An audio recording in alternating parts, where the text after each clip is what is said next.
Chair recognizes Senator Parker to speak on the memorial resolution. Well, thank you, Mr. President, and thank you, members, for this time to honor our dear friend. Let me tell you, Jill was so special, so incredible. She cared so deeply about Texas. She cared so deeply about our values from a Republican, Judeo-Christian perspective, but she did everything with such class and integrity, and she would light up a room. And I just think about all the years, all the bills that we worked on closely with her, and she was such a force for good, did so many wonderful things. And she had such a strong faith in the Lord. You know, I had the great honor and blessing in life of being alongside her and Curtis and Nicholas during the most difficult of days. They lived in Double Oak. She lived in Double Oak with her wonderful family, very close to where Beth and I and our family live in Flower Mound. And so I had the honor of being able to be there regularly to check in and see how things were coming. And she was so courageous in her fight.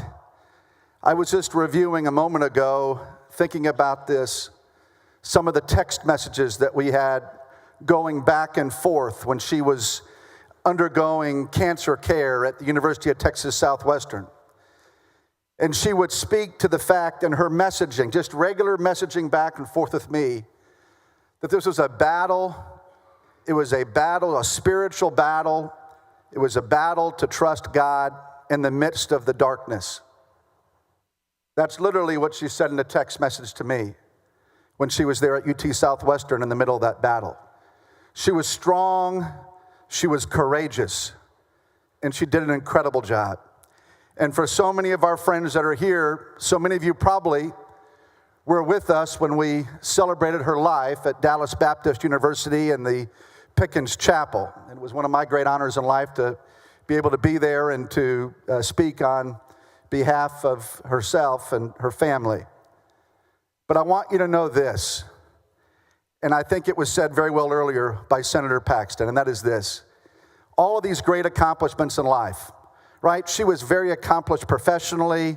She was a great counselor, did all kinds of things before she ever was engaged in Republican politics that we all know her for so well. But it was the way she lived her life, the way she conducted herself, the way she was an incredible wife and an incredible mother that made all the difference, along with the way she treated every human being that she encountered in her life here on this earth. And so I know that the Lord smiles upon her. I know his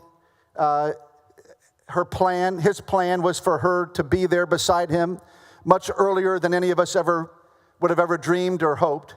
But we know that the Lord's will is sovereign.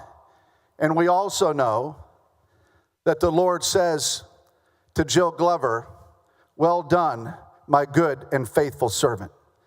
May God continue to bless you, Curtis and Nicholas. I know how much you yearn for her, but know that she's so proud of both of you as you continue her legacy. And may all of us continue that legacy in the way that we conduct ourselves with one another. May God bless you, Jill.